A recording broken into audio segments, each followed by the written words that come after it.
네, 안녕하세요. 국어 의문론 10주 1차 시 영상 강의를 시작하도록 하겠습니다. 지난 시간에 이제 의문 과정들, 여러 가지 의문 과정들, 특히 대치의 여러 가지 평폐세음화라든지 경음화의 다양한 유형들을 배웠는데요. 오늘 요번 그 10주 차에도 이어서 다양한 의문 과정의 양상들을 얘들을 검토하면서 확인해 보도록 하겠습니다. 그래서 요번 10주 차는 10번째 PPT의 2쪽 히읗 탈락부터 시작하도록 할게요. 히읗 탈락에는 크게 두 가지 유형이 있습니다. 그래서 용언 어간 그 발음의 히읗이 탈락하는 경우가 있고요.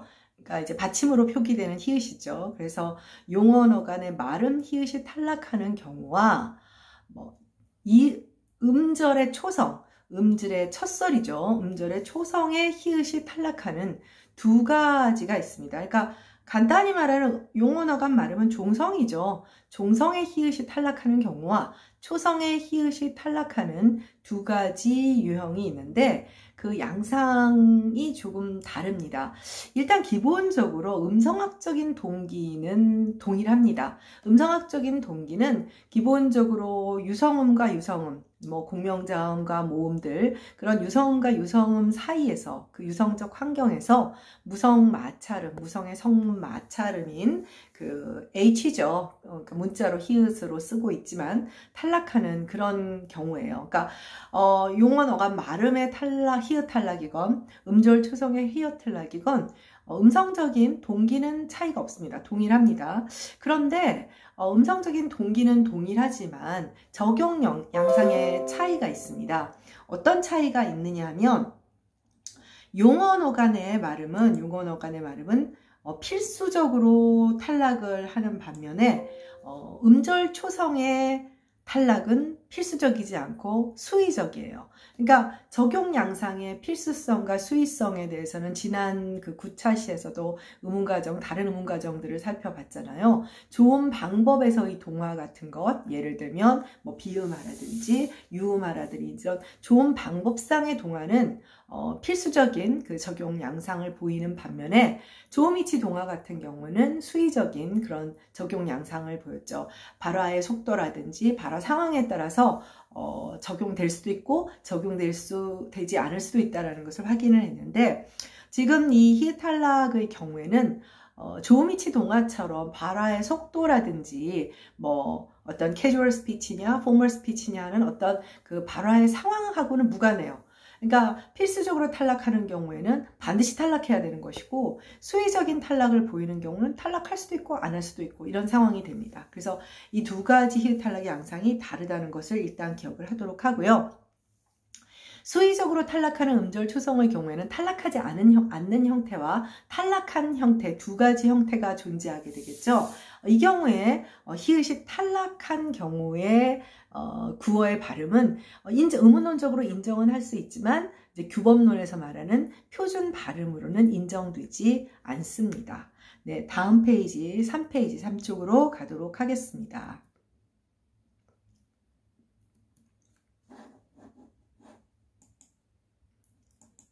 네, 자, 그래서 일단 그 3페이지에서 용언 어간 말의 그 히읗 탈락을 보이는 그런 얘들인데 얘들은 여러분들이 다 알고 있지요. 그래서 용언 어간 말에 히읗이 오는 것은 단독적으로 히읗 발음인 경우도 있지만 어간말 자음군의 형태로 있는 니은 히읗이나 리을 히읗 용언 어간도 발음이 히읗인 것은 동일하기 때문에 어찌되었든 이들 발음의 히읗은 모음으로 시작하는 어미 혹은 매개 모음으로 시작하는 어미. 그러니까 모음으로 시작하는 어미는 대부분 이제 아니면 이제 모음 조화에 따라서 그리고 매개 모음은 이제 의문론에서는 매개 모음으로 시작하는 어미다라고 이야기하는 경우도 있지만 의로 시작하는 어미. 의로 시작하는 어미, 이제 의기의 어미라고 하는데 그런 어미들을 말합니다. 그래서 어쨌든 유성적인 환경이죠. 그들 어미들 앞에서 필수적으로 탈락을 해야 됩니다.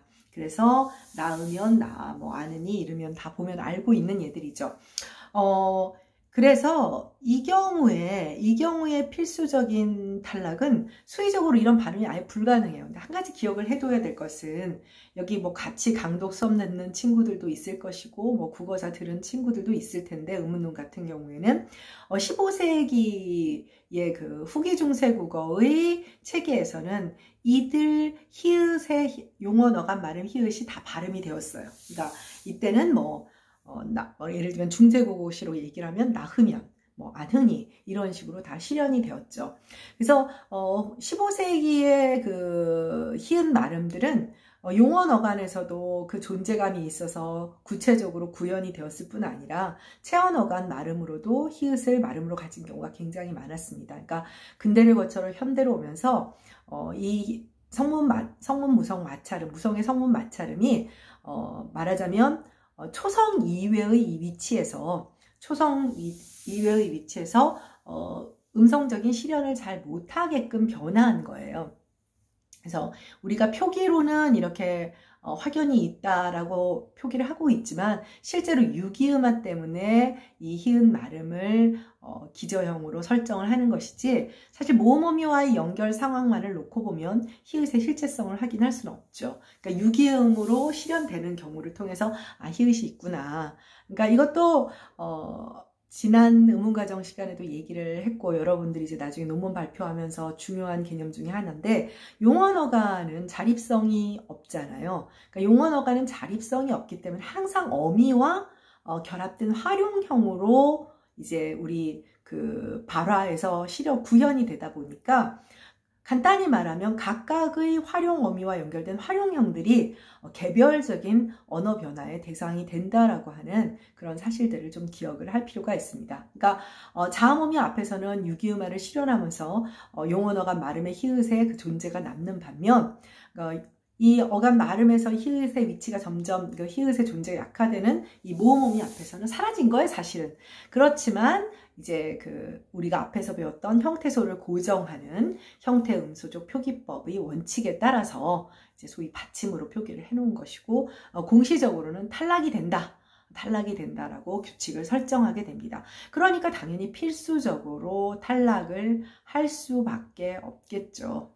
네, 자 다음 페이지로 가도록 하죠. 네, 4쪽. 자 이번에는 음절 초성에서의 히읗의 탈락을 이야기합니다. 수의적이라고 했죠. 이들도 역시 공명음, 즉 유성적 환경이죠. 그러니까 음양음성학의 용어에서는 소노런트, 공명음인 것이고 조음성학의 차원에서는 보이스트, 유성음이 되는 겁니다. 공명음, 즉 모음이나 또 공명자음들이죠. 비음이나 유음 뒤에 오는 음절의 초성 이 되는 무성의 성문 마찰음들은 수의적으로 탈락한다. 그래서 모음 뒤에서는 수의적이니까 또박또박 말하거나 또 이제 이제 좀 더 형식적인 격식을 갖춰야 발음에서는 정확하게 말을 하겠죠. 그래서 시합, 빨리 말하면 시합, 더하다, 기하학, 또 비음 뒤에서도 전화, 심하다, 중화학, 유음 뒤에서는 실험, 잘한다, 불확실하다 등등과 같이 실제로는 히읗을 탈락시키는 그런 경우가 있죠. 사람 이름도 마찬가지잖아요. 나는 그 친구 이름이 당연히 준호인 줄 알았는데 일반적으로 남자 이름에 호가 많이 알고 봤더니 준오인 경우라든지 아니면 더 심한 경우 준오인 경우까지도 있겠죠. 그래서 이런 수의적인 음절 초성의 히읗 탈락은 용언어간 발음의 히읗 탈락과는 양상이 다르다는 것을 기억할 필요가 있습니다. 네. 그리고 네, 다음 페이지로 가도록 하죠. 네, 5쪽입니다. 자, 우리가 앞에서 용언어간 말의 히읗 탈락이건 음절 초성의 히읗 탈락이건 유성적 환경에서 탈락하는 그런 음성학적인 동기는 같다라고 했어요. 그래서 무성 성문 마찰음의 탈락은 사실 엄밀한 의미에서 음성학적으로 보면 탈락은 아니에요. 왜냐하면 유성음과 유성음 사이에서 우리가 보통 예를 들면 폐쇄음들이나 파찰음, 마찰음은 아니죠. 폐쇄음이나 파찰음, 소위 말해서 브드그즈의 경우 유성적 환경에서 유성음으로 바뀐다는 것을 배웠잖아요. 그렇기 때문에 사실 이 H도 마찬가지예요. 그래서 음성학적으로는 유성의 성음 마찰음을 기호 보면 H 위가 이렇게 꼬부러진 IPA 기호가 제시되죠. 유성음화 하는데 문제는 이 소리가 음향학 말하자면 음향적인 그런 음운론적 강도가 약해요. 그러니까 간단히 말하면 음향적 강도가 약하다라는 것은 가청도가 귀에 들리는 가청도가 떨어진다라는 것이거든요. 그래서 청자의 귀에 우리가 일반적으로 잘 인식이 되지 않으니까 우리는 이를 탈락한다라고 음운론적으로 분석을 하는 것이죠. 음운론과 음성학의 차이는 우리가 앞서 배웠잖아요. 음운론은 화자나 청자가 해당 모국어 화자가 인식적 대상으로 느끼는 것이고 음성학은 좀 더 물리적인 실제를 나타내는 것이기 때문에 음성학적으로는 유성음하지만 이 유성 성문 마찰음의 음향적 강도가 너무 약해서 일반 화자들이나 청자들이 인식하지 못하기 때문에 언중들은 언어 대중이란 뜻이에요. 탈락으로 인식하게 되고 음운 과정이니까 당연히 탈락의 음운 과정으로 기술을 하게 됩니다. 네. 다음 페이지로 가도록 하겠습니다. 6페이지입니다. 네, 근대국어 시기의 그 히읗 탈락에 대한 겁니다. 그러니까 사실은 앞서도 이야기했지만 히읗이 전반적으로 어두에 오는, 그러니까 비어두가 아니고요. 지금 보면 다 비어두 음절 초성이었잖아요. 어두에 오는 초성 자리를 제외하고는 비어두 초성이나 또 종성, 음절 발음 위치에서 사라지는 방향으로 변화하게 됩니다. 왜냐하면 이게 우리가 음성학에서도 얘기했지만 이 성문 마찰음이라는 소리는 구강 내에 구체적인 조음 동작이 없어요. 그러다 보니까 훨씬 더 어떤 주변 인접음의 영향을 통해서 변화할 가능성이 크거든요. 그래서 히읗이 사라지는 방향으로, 그러니까 음성학적으로 좀 더 정확하게 말한다면 현대국어에서는 그 존재가 분명한 것은 어두음절의 초성, 즉 하늘 할 때의 하느님 할 때의 그 어두의 초성의 성문 마찰음이 존재한다라고 음성학적으로는 말할 수까지 있어요. 네, 그래서 근대국어 시기에는 굉장히 많은 히읗 탈락들이 일어나게 됩니다. 그러니까 특히 여기서 소개하고 있는 것은 음절 초성 히읗 탈락을 소개를 하고 있어요. 그러면서 단어들의 형태들이 재구조화됩니다. reconstruction, 아마 여러분들이 이제 그 논문 비평들을 준비하면서 많이 접하게 되는 그 용어가 재구조화인데요. 간단히 말하면 어떤 단어가 어떤 형태소나 또 어떤 단어가 음운 변화라든지 문법적 변화를 통해서 새로운 형태로 구조를 바꾸는 것을 재구조화라고 해요. 예를 들면 우리가 원래는 우리 꼬꼬죠. 달기 이렇게 해야 되죠. 그러니까 원래의 어간의 형태는 리을 기역의 어간말 자음군을 가지고 있어야 되는데 우리가 닭이 이렇게 말하는 경우가 생기게 되죠. 그러면 어간말 자음군을 버리고 비표준적인 것이지만 재구조화가 일어나는 과정일 수도 있는 거예요. 무릎이 해야 되는데 무릎이 이것도 재구조화 과정이 공시적으로 일어나고 있는 그런 것이, 그러니까 표준이다 비표준이다의 문제가 아니고 여기서 소개하는 것은 이런 재구조화의 과정을 거쳐서 현대국어에 이르러 아주 사전에 등재되는 표준적 단어로 바뀌게 된 경우를 소개하고 있는 겁니다.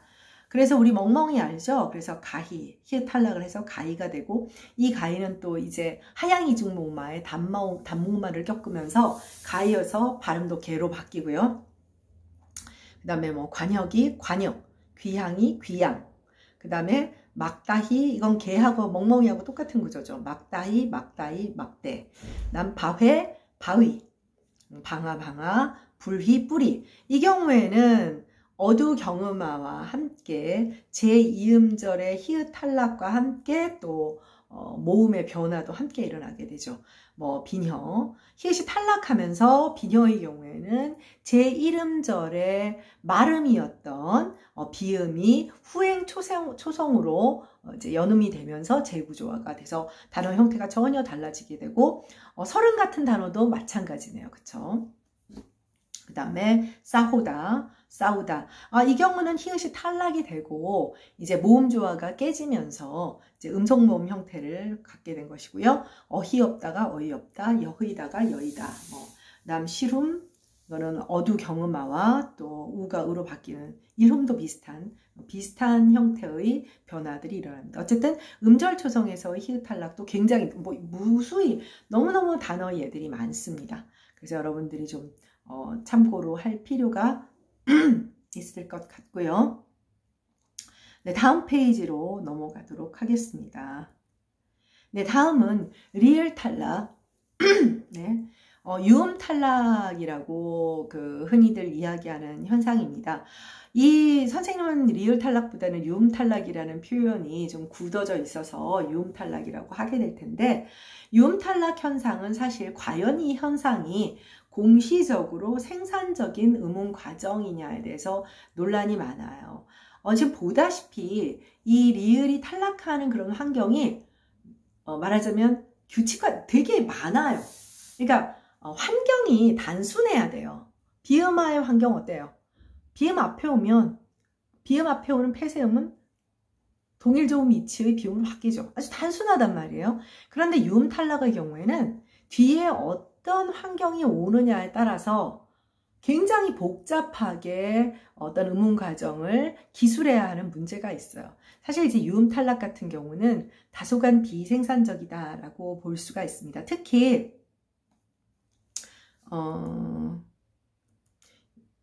여기에서는 지금 선생님이 소개하고 있지 않은데요. 예를 들면 복합어 같은 데나 복합어나 파생어에서 보이는 유음 탈락들이 있어요. 뭐 소나무라든지, 자, 소나무는 솔방울이 있죠. 그러니까 소나무는 시음 앞에서 우리 알고 있을 거예요. 유음이 탈락한 경우죠. 뭐 아드님, 따님 다 마찬가지입니다. 복합어나 파생어에서 단어 형성 과정에서 유음이 탈락하는 그런 유음 탈락이 있어요.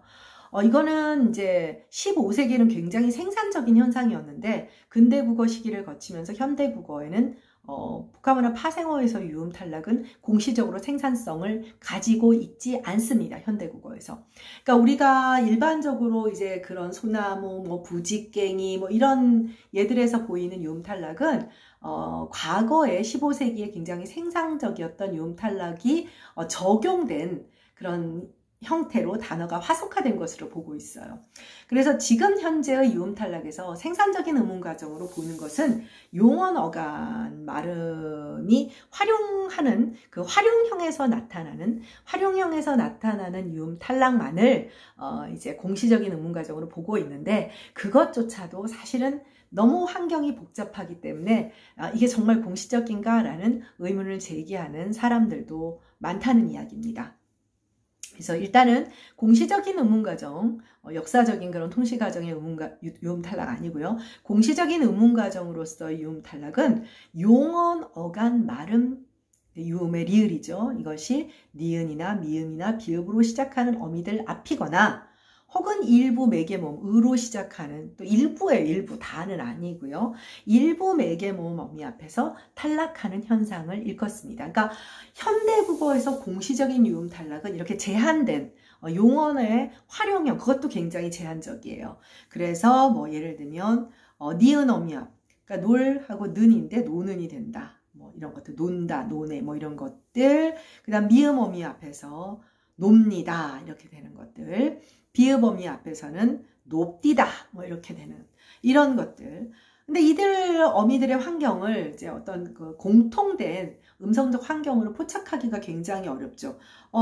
예를 들면 치조비음하고 양순비음은 뭐 비음성이라고 하지만, 또 양순비음과 양순폐음은 양순성이라고 하는 조음 이치를 가지고 공통된 특성을 갖지만, 이제 치조비음하고 양순폐음은 그렇지가 못하거든요. 그러니까 이게 규칙의 공시적으로 생산성 있는 규칙성을 가진 음운 과정으로 규정하기에는 다소간 문제가 있는 것으로 보입니다. 그리고 또 매개모음도 일부 매개모음 어미 앞이라고 했었잖아요. 그래서 폐음절 매개모음, 개음절 매개모음 했는데, 이거는 뭐 그냥 그러니까 간단히 말하면 폐음절 매개모음은 여기 뒤에 보면 은처럼 매개모음 의가 들어있는데 은은 지금 잠으로 끝났으니까 폐음절이잖아요. 그래서 폐음절 매개모음어미라고 하는 것이고 개음절 매개모음은 그 밑에 예를 보면 의시, 뭐 은이까처럼 이제 의만으로 끝나는 거니까. 그래서 모든 폐음절 매개모음 앞에서 이제 유음이 탈락을 하게 된다는 것이죠. 그래서 놀, 은에서 의가 탈락하고 그 다음에 니은 앞에서 유음이 또 탈락해서 논 이렇게 되는 것이고 노르의 경우에는 이제 동일한 리을이 되니까 그냥 놀로 등장을 하게 되고 놀 플러스 음의 경우에는 이제 우리가 알고 있는 놈 뭐 이렇게 된다는 이런 얘기가 됩니다. 그리고 부분적으로 여기 지금 소개하고 있는 의시라든지 우리가 알고 있는 지추존드의 시는 의를 가지고 있는 것으로 매개모음을 가지고 있는 것으로 봅니다. 그래서 이런 경우죠. 그 다음에 뭐 의니까 뭐 음아 뭐 이런 정도로 생각을 하면 됩니다. 또 뭐 의고적인 표현에 뭐 이제 놀고 같은 노 그러니까 좀 굉장히 이상하죠. 규칙적으로 제시는 해놨습니다만은 독특한 좀 그런이라고 할 수가 있습니다. 네, 그러니까 여러분이 봐도 우리가 앞에서 배웠던 여러 가지 의문 과정과는 달리 여러분 갑자기 이런 생각이 들 거예요. 비자동적 교체? 근데 사실 이거를 단순히 음소 배열과는 무관한 비자동적 교체라고 또 규정하기에도 쉽게 좀 뭐랄까요 설명되지 않는. 그래서 유음 탈락은 아주 좀 복잡한 학문적으로도 복잡한 문제를 좀 아직까지 기술의 명백함을 제시하고 있지 못한 면이 없지 않아 있습니다. 네, 다음 페이지로 가도록 하겠습니다. 자, 그런데 반면에 자 노르니까 그럴 때는 어때요? 노니까가 됐지만 같은 개음절 매개모음이지만 탈락하지 않는 경우들이 뭐 놀면 리을은 탈락하지 않는 거죠. 음만 탈락하고 이런 또 다른 경우가 생기는 거예요. 너무 복잡하죠. 물론 실제로 우리가 사용하는 데는 용언어간 발음으로 리을을 가지고 있는 형태 여러분들 지금 뭐 아무도 고민하지 않으면서 살고 있는데 중요한 것은 이런 어미들의 결합의 활용 형태들을 분석을 해보면 이렇게 복잡한 양상을 보인다는 것을 이해해 주면 됩니다. 네, 그래서는 그 매개모음의 의 탈락이 리을 탈락보다 먼저 일어나는 규칙순을 가지고 있다. 그 다음에 이제 예를 들면 의 탈락이 이루어지고 그 다음에 리을이 탈락한다라고 하는 우리가 앞에서도 왜 경음화가 먼저 일어나느냐 장군 단순화가 먼저 일어나는 규칙 순서에 대한 이야기를 했잖아요. 룰 오더라고 하는데 여기도 규칙의 순서의 문제가 제기가 됩니다. 하나의 규칙만 적용되는 것이 아니기 때문이죠. 그리고 그 리을 용언에 붙는 명사형 어미 그러니까 우리 앞에 보면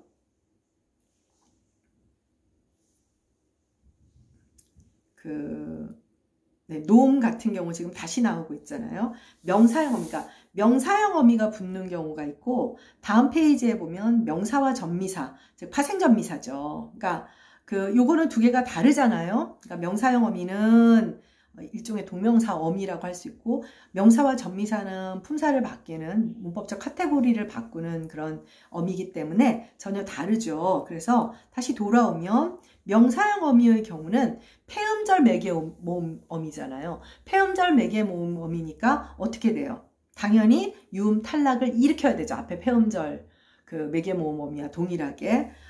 그런데 맞춤법에서는 리을을 생략하지 않고 그대로 표기하기로 했어요.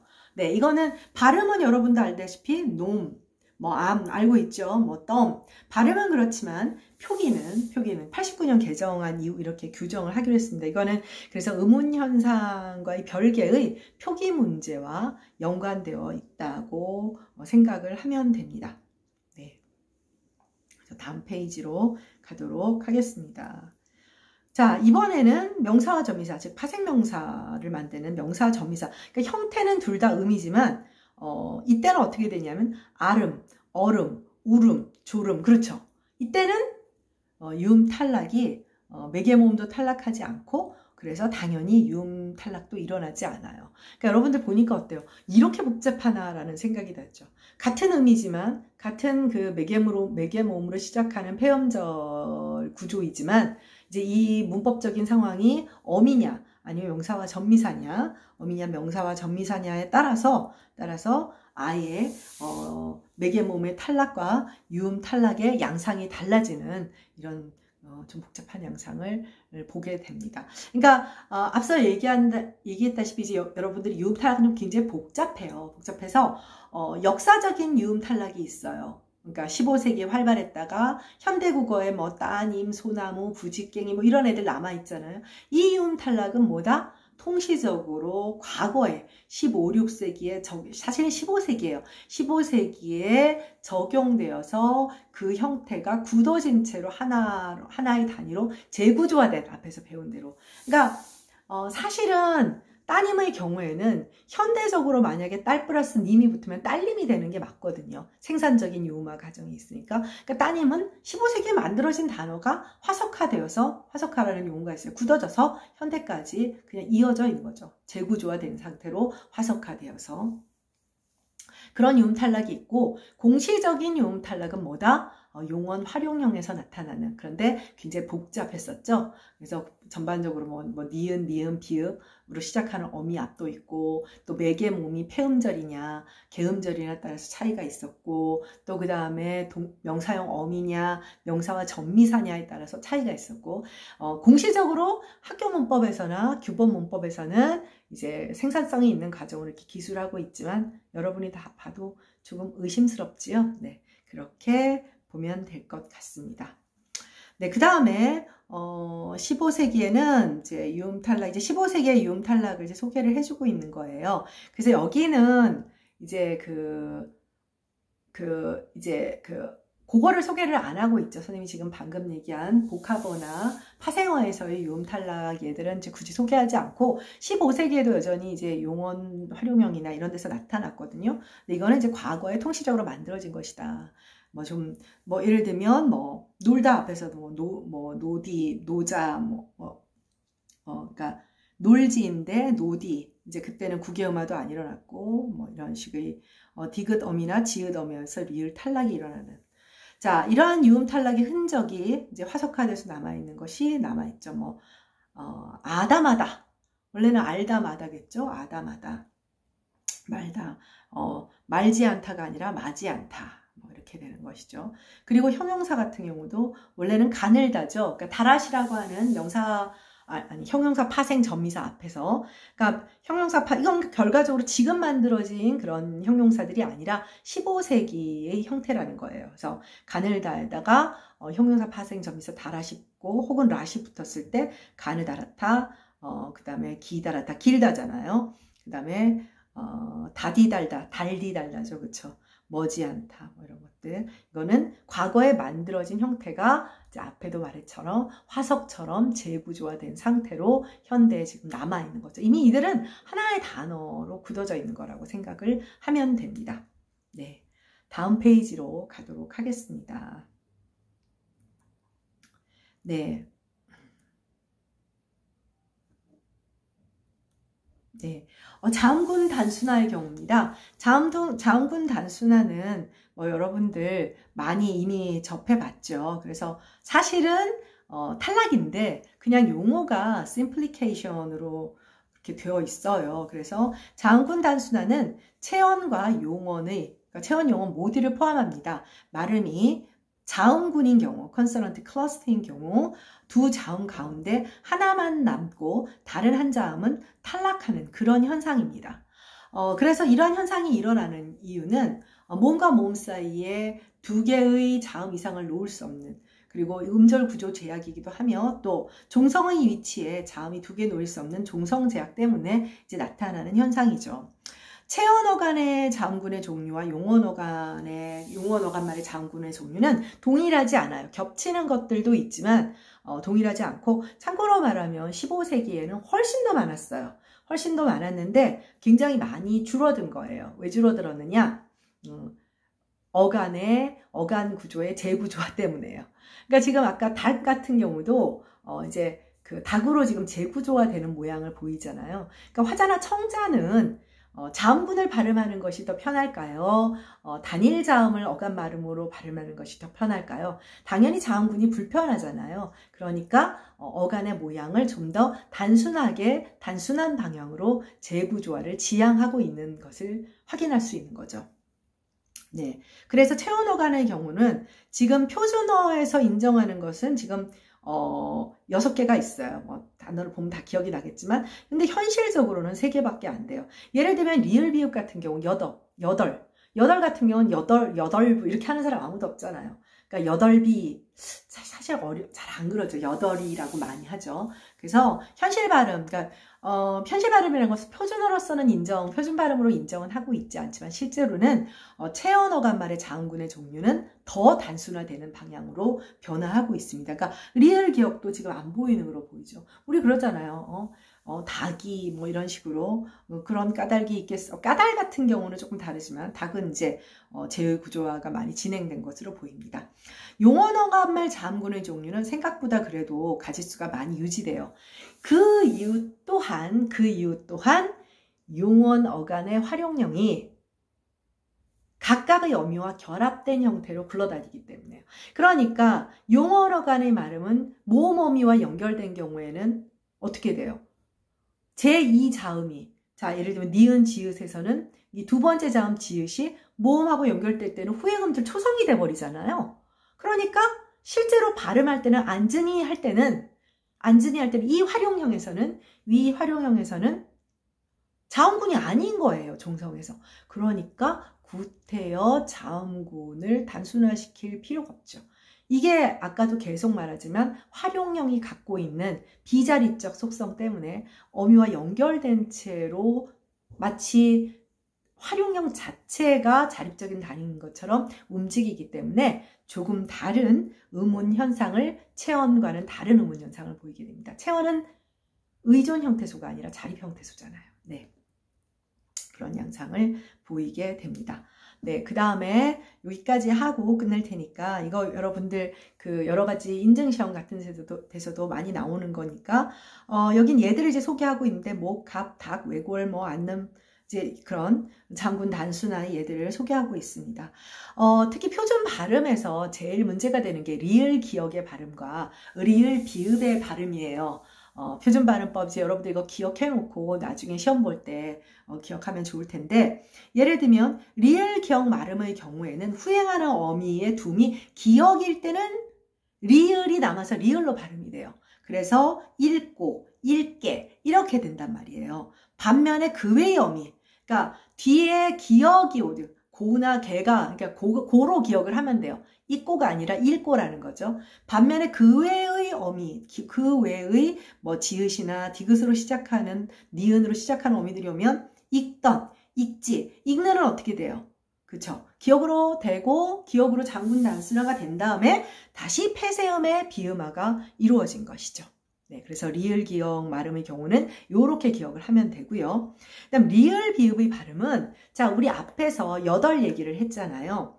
자, 표준 발음법에서 리을 비읍이 비읍으로 발음되는 유일한 경우가 용언 어간의 경우에만 국한돼요. 체언의 경우에는 그렇지 않아요. 8을 생각을 하면 됩니다. 그래서 실제로 여기 보면 현실 발음은 밟고, 밟는 이게 훨씬 많아요. 그런데 표준 발음에서는 밟고, 밟는, 밟던 이라고 이제 표준 발음에서 규정을 하고 있어요. 그러니까 리을 비읍 발음은 체언 어간의 경우에는 그렇지가 않고 8을 기억하고 비읍으로 발음되는 유일한 그 예외적인 현상이에요. 그래서 현실 발음에서는 리을로 발음하는 것이 일반적이지만 이 밑에 보다시피 표준 발음에서는 반드시 밟고, 밟는, 밟던. 밟는이 되는 이유는 이제 자음군 단순화 이후에 폐세음의 그 비음화가 일어났기 때문이죠.